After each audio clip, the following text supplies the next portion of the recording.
ஐப்பசி மாத பலன்கள்ல இருக்கும். அந்த வகையில கும்பராசிக்காரர்களுக்கு எப்படி சார் இருக்கு? கும்பராசியை பொறுத்தளவுக்கு நினைச்சது நடக்கக்கூடிய மாதமாக, அல்லது நினைச்சதை நடத்தி காட்டக்கூடிய மாதமாக, அல்லது நினைச்ச விஷயத்தில் ஜெயித்து காட்டக்கூடிய மாதமாக இந்த மாதம் ஆரம்பிக்குது.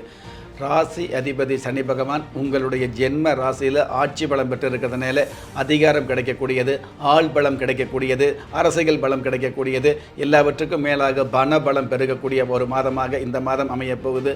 உடல் ரீதியான வகையில் எவ்வளவு நோய் நொடிகள் இருந்தால் கூட அந்த நோய் நொடிகள் மருத்துவமனைக்கு போய் கூட மருத்துவம் பார்த்து கூட தீராத நோய் நொடிகள் தீருவதற்குண்டான ஒரு வாய்ப்புகளை கொடுக்கக்கூடிய மாதமாக அமையப்போகுது. அல்லது மருத்துவ செலவுகளில் நிவர்த்தி கிடைக்கக்கூடிய மாதமாக இந்த மாதம் அமையப்போகுது. உங்கள் குடும்பத்தில் பெரியவங்களுக்கு இருக்கக்கூடிய மூட்டு வலி, இடுப்பு வலி, நரம்பு வலி சம்பந்தப்பட்ட விஷயங்களுக்கு நல்லதொரு வழி கிடைக்கக்கூடிய மாதமாக இந்த மாதம் அமையப்போகுது.